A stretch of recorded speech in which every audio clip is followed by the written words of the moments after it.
K리그 23라운드 수원 서울 리뷰 해보겠습니다. 어, 이번 리뷰는 서울 팬이 되었다라고 가정하고, 제가 서울 팬이라고 좀 가정하고 리뷰를 좀 해보겠습니다. 서울의 아쉬운 점이 굉장히 많은 경기였거든요. 그래서 어떤 서울의 입장에서 좀, 서울 팬의 입장에서 좀 경기 리뷰를 한번 해보도록 하겠습니다.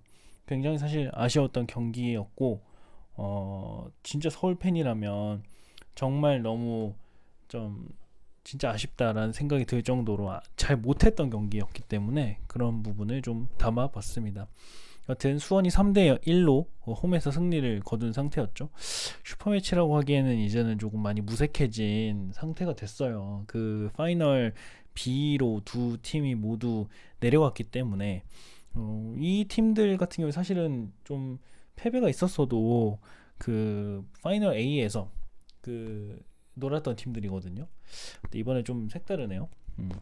네, 한번 해보도록 하겠습니다.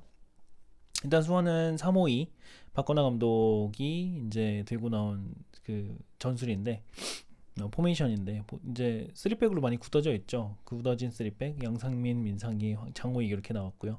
그리고 타가트랑 한석형 이제 투톱하고 김민우, 박상현, 한석종, 고승범, 김태환이 미드 라인을 지킵니다. 그리고 서울 같은 경우에는 그 양한빈이 들어가고, 그리고 서울도 4백을 계속 고수하고 있는 것 같아요. 윤종규, 황현수, 김남춘, 고강민 이렇게 4백으로 나오고, 조영욱, 정현철, 한승규가 이제 좀 앞성 미드라인, 공격형 미드필더 라인이고, 김원식, 오스마르가 좀 처진 미드필더, 이제 수비형 미드필더로 나온 거죠. 그리고 박주영이 원톱 형태로 나왔습니다. 네, 좀 할 말이 많은데, 특히 서울 팬이라고 가정하기 때문에, 네, 그 관점에서 좀 많이 봤거든요. 뭐 수원 잘한 건 좀 이따 얘기를 하고요. 네. 그래서 이제 이번에는 서울 이래선 안 된다 이렇게 좀 해봤어요. 그 이제 수비편 공격편으로 좀 해봤거든요. 그래서 첫 번째 수비편은 그 수비 쏠림 현상이 굉장히 많았다는 부분으로 좀 말씀드리고 싶은데요. 과연 서울 수비가 소통을 하는가에 대한 의문이 들 정도로 정말 공간을 많이 내어줬던 것 같아요.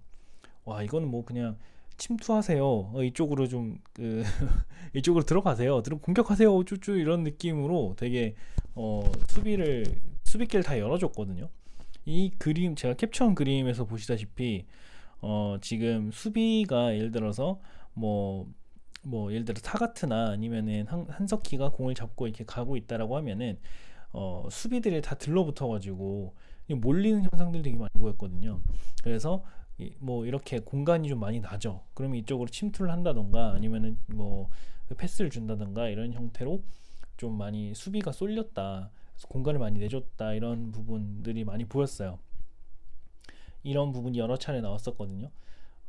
서울 수비가 그렇게 이제 잘 못하진 않는데, 황현수, 김남춘 정도면은 나쁘진 않거든요. 그리고 이제 김원식 이렇게 라인이 있으면은 근데 얼추 잘 작동을 하는데, 제가 봤을 때는 지금 이게 측면 그 윙백들의 문제가 아닌가 싶은 생각도 좀 들어요. 예. 이따가 또 좀 공격할 때 설명을 드리겠지만, 고강민과 윤종규가 이제 그 공격 가담을 할 때, 오버래핑을 할 때 공간이 매우 많이 나거든요. 그리고 돌아오는 속도가 굉장히 늦어요. 늦다 보니까 공간이 매우 많이 나는 거죠. 그거를 이제 오스마르나 그 김원식이 이제 커버를 해주려다 보니까 그냥 몰리게만 되는 거고, 공간을 보려는 움직임이 없었던 거죠. 그리고 두 번째로는 안 뛰는 건가 못 뛰는 건가 이런 부분인데, 기본적으로 공간을 내주면서 고광민, 특히 이제 고광민, 윤종규가 오버래핑했다 들어올 때 과연 이게 수비를 마크를 하는 건가 아닌 건가, 사람을 대인 마크를 하는 건가 아닌 건가 싶은 생각이 많이 들 정도로, 예, 그럴 정도로 그 안 뛰는, 그러니까 못 뛰는 건지 안 뛴 건지 모르겠어요. 체력이 안 되는 건가요? 예, 그런 부분들이 많이 보였거든요. 특히 이게 세 번째 골 장면에서 굉장히 그 눈에 띄게 보였는데, 이게 김민우였나요? 김민우가 왼쪽, 그 서울 왼쪽 측면으로 이제 침투를 해서 낮은 크로스를 주고 이걸 타가트가 중간으로 침투하면서 골을 넣었죠. 요 장면에서 그 서울 수비가 이렇게 있었음에도 불구하고 특히 이 타가트를 마크했던 자리가 아마 고강민이었던 것 같아요. 사람을 못 봤나 아니면은 이미 너무 그 빨리 들어와서 마크를 못했나 이런 생각이 들 정도로 공간이 너무 훤히 줬던 장면 같았어요. 이게 뭐 빠르고 안 빠르고를 떠나가지고 공간 점유가 하나도 안 됐다 이런 부분이었거든요. 사실 단순히 뭐 달리기가 느리냐 빠르냐 이렇게 얘기할 것 같으면은 이런 상황에서는 공이 더 빠르기 때문에 사람보다 공이 더 빠르기 때문에 당연히 사실 못 따라가죠. 아무리 빨라도. 근데 사실 이제 그리고 고강민이 그렇다고 해서 이렇게 스피드가 빠른 선수도 아니거든요. 그런데 이렇게 공간 자체를 내주다 보니까 공간의 움직임이 없다 보니까 이런 부분이 작동이 안 됐다. 그래서 이게 공간을 향해서 뛰는 건가 아니면 못 뛰는 건가 이런 부분이었어요. 그러니까 스피드가 빠르고 그 느리고 이런 차원을 떠나서요. 이런 부분이 되게 굉장히 아쉬운 부분이었다. 그리고 이 수비에서는 이거 두 가지를 얘기하고 싶고요. 그리고 공격편에서는 두 가지를 또 얘기를 하고 싶은데요. 첫 번째로는 윙의 역할이 없다는 부분이었어요. 윙이라고 하면은 미드의 윙을 얘기하는 게 아니고요. 주로 서울이 공격을 풀어갈 때 중앙에서 풀리지 않으면 이제 측면으로 중앙에서 잘 풀리지 않으니까 측면으로 가죠. 중앙에서는 사실은 이제 오스마르가 그나마 이제 좌우 측면으로 벌려주는 패스 그리고 그 로빙으로 로빙이라고 해야 되나 이걸 스루 패스인데 좀 더 띄어서 해준 스루 패스 있잖아요. 그 박스 안쪽으로 이런 패스들을 많이 시도를 했어요. 이런 부분은 시야가 굉장히 좋고 오스마르가 굉장히 잘하는 부분, 기성용이 없는 상황에서 이런 걸 잘 지켜줬다는 부분이 많이 보였거든요. 근데 그 측면을 연결했을 때 공격을 풀어가는 입장에서 굉장히 아쉬웠다. 그 아쉬운 부분은 고강민, 윤종규가 윙으로 오버랩을 했을 때 두 가지밖에 없어요. 진짜 두 가지밖에 없거든요. 그 첫 번째는 크로스, 그리고 두 번째는 백패스인데요. 크로스 정확도가 이렇게 높지도 않아요. 높지도 않고 그리고 크로스를 줬을 때 뭔가 지금 박주영을 아마 타겟팅을 한 것 같은데요. 박주영 말고 뭐 장신 선수라던가 아니면 타겟팅 스트라이커가 지금은 서울에 없어요. 근데 왜 이 크로스를 자꾸 고수하냐는 거죠. 이 부분이랑 그리고 아무래도 이제 그 수비 상황에서는 그 수원 수비가 밀집될 거 아닙니까? 잠깐 보면은 그 포메이션으로만 봐도 3-5-2거든요. 수원이. 그리고 수비 상황에 들어갔을 때 거의 타가트랑 이제 한석희 빼고는 밀집해서 들어가요. 그러니까 수비 라인으로 안으로 들어가거든요. 그래서 아무리 침투해서 그 서울 공격이 안에 들어가 있어도 고립되는 거죠.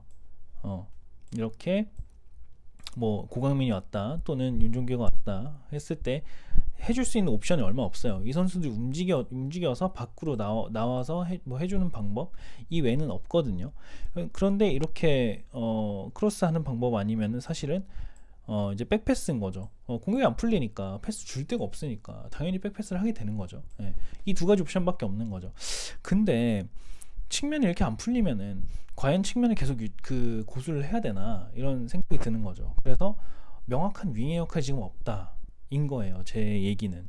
그리고 이렇게 명확한 역할이 없다 보니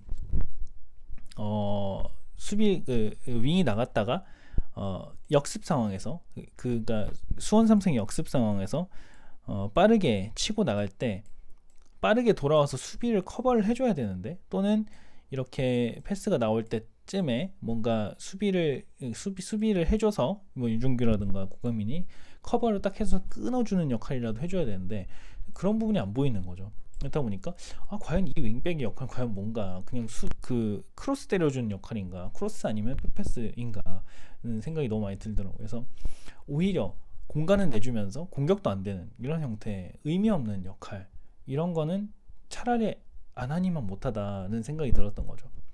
이럴 바엔 차라리 포백을 지키고 난 다음에 중앙으로 침투해서 가던지 이런 방법이 더 낫지 않을까 싶거든요. 그리고 두 번째 처음 모인 것 같아요. 그 이 공격을 풀어갈 때 보면은 그 특히 중앙이랑 그 측면이랑 따로 모인 것 같아요. 여기서 보시다시피 지금 이게 윤종규가 오버랩 시로 그런 장면이 많이 보였는데 치고 나가죠. 치고 나가는데 그 수원 수비한테 막혔어요. 막혔는데 막혔으면은 그 수비들이 예를 들어서 아까 이 장면인 거죠. 아까 이 장면이었을 때 윤종규가 이렇게 왔을 때 몰고 들었을 때 그 앞으로 크로스를 줄 데가 없으면은 뭔가 한 선수가 조영욱이라든지 이렇게 튀어나와가지고 뭐 2대1 패스를 해가지고 측면을 뚫던지 뭐 이런 플레이가 나와줘야 되는데 그게 아니라 다 안에 들어가 있어요. 패스해주길 다 기다리는 건가? 이게 무슨 전술인가 싶더라고요. 그래서 어 저는 그 생각 들었어요. 여기 측면에서 뚫어낸 선수랑 중앙에 들어가는 공격수들이랑 다른 팀에서 왔나? 왜 받아줄 생각을 안 하지? 이런 생각들이 좀 많이 들었거든요. 이런 부분이 공격의 흐름이 다 끊기고 공격이 연계가 안 되도록 하는 플레이였던 거죠. 이런 상황에서는 그 조영욱이나 아니면 박주영 같은 선수가 지시를 해가지고 튀어나와야죠. 뒤로 와가지고 받아주고 공간 창출하는 움직임 가져가고 이대 패스를 하든지 이런 형태로 가야 되는 거잖아요. 이런 모습이 안 보였다는 부분이었어요. 공격에서는 크게 두 가지가 안 좋았다는 부분 말씀드리고 싶고요. 네, 그 수원 얘기를 하기 전에 서울 얘기 좀 할게요. 이런 여러 가지 부분들을 보면은 코치진 체제가 너무 아쉬웠다는 부분이었어요. 김호연 감독 대행 체제에서는 그래도 공수 밸런스를 맞추려고 하고 공간이 비면은 이제 움직임 이런 것들을 같이 얘기하려고 하는데 물론 그때도 같이 했던 코치들이었지만 뭔가 중앙에서 한 명이 조율해주는 그런 전체를 바라보는 시야를 가진 사람이 없었던 것 같아요. 그러다 보니까 수비는 수비 따로 놀고 공격은 공격 따로 놀고 미드도 미드 따로 놀고 이렇게 되는 거죠. 그래서 그 공격, 수비, 미드 아니면 골키퍼 코치들 따로 있더라도 그들을 통합해서 묶어주는 그 사령탑의 존재가 굉장히 중요하다고 생각하는데 그런 부분이 없었다는 게 너무 아쉬웠던 거죠. 네. 그래서 이게 가장 뼈아팠고 그리고 패스 미스가 너무 많았다. 서울 왜 이렇게 패스 미스 많나요? 중간에 다 끊기고 그리고 공격 전환 시도하는 선수는 한승기랑 오스마르밖에 없어요. 네. 오스만 아까 말씀드렸던 것처럼 제가 패스 잘 뿌려주고 한승규는 여러 가지 시도를 하려고 했죠. 고강민의 윙백전 활용이 맞을까는 의문은 저는 가지고 있고 그건 아니라고 저는 보고 있어요. 그리고 플레이메이커 스타일도 아니에요. 보니까 수미가 오히려 낫고 차라리 좌측면 봤을 때는 속도나 커버력, 연계 플레이 생각하면 고요한이 더 낫다는 생각을 합니다. 고요한 왜 이렇게 잘 안 쓰는지 모르겠어요. 예, 그런 부분이 좀 아쉬웠고요. 마지막으로 수원 얘기 좀 하자면은 이런 상황에서 사실 5골 넣을 수 있었다는 부분이었거든요. 그 서울의 뒷공은 훤히 열린 상태에서 한 2골 정도 더 못 넣었던 게 아쉽죠. 그 첫 번째는 이제 김건희가 양한빈이 그 선방 아니었으면은 사실 한 골 더 넣는 건데 그게 좀 아쉬웠고요. 그리고 공간을 더 파고들었던 움직임이 있었던 것 같아요. 한석희였나요? 박상혁이었나요? 뭐 그튼 예, 그 부분이 아쉬웠고요. 고승범이 슈팅 때렸는데 그것도 막힌 적 있었죠. 뭐 그런 것들 봤을 때 5골도 나올 수 있었다는 생각이었던 거고요. 뭐 타가트의 활약은 오늘 뭐 박수 쳐줘야죠. 그래서 이렇게 기회가 왔을 때 딱 해주는 타가트 헤트트릭을 기록했고 특히 첫 번째 골이 굉장히 엄청 환상적이었죠. 김태환이 요걸 봤는데 지금 서울 수비진이 아마 이렇게 돼 있었을 거고 아마 요 몰려 있을 거예요. 4백 라인 있었고요. 그리고 사가트가 이렇게 있었고 앞에 어떤 선수 한 명 더 있었는데 누가 있었는지 모르겠어요. 그리고 앞에 이렇게 볼란치들 들어오고 있었고 그리고 여기 김태환이 여기 있었을 거죠. 김태환이 여기 있었는데 이 공간 이 2선과 3선 라인에 공간이 비어 있었는데 여기에 타가트가 있었거든요. 요걸 보고 여기서 이걸 준 거죠. 사실 이걸 줄 생각을 하기가 쉽지 않을 것 같거든요. 네. 보통 크로스 올리거나 할 텐데 그게 아니라 이걸 본 거죠. 보고 타가트가 보고 왼발로 바로 때려서 골 넣은 거죠. 이거 골 넣는 것도 굉장히 대단하지만 패스 준 것도 굉장히 시야가 좋다는 생각이 들었어요. 이렇게 찔러주는 거. 김태환 선수는 조금 박상혁 선수와 더불어서 좋은 시야를 가지고 있는 선수다. 이제 높은 클래스로 성장하기를 전 기대를 하고 있습니다. 그리고 한석희는 발도 빠르고 공간을 내주면 굉장히 위협적인 선수라고 보여집니다. 두 번째 골 넣을 때 한석희가 왼쪽 측면으로 파고 들어가지고 여기서 왼발로 올린 거 보셨죠?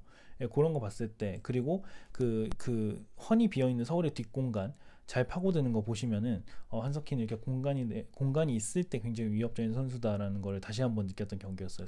발도 빠르고 네.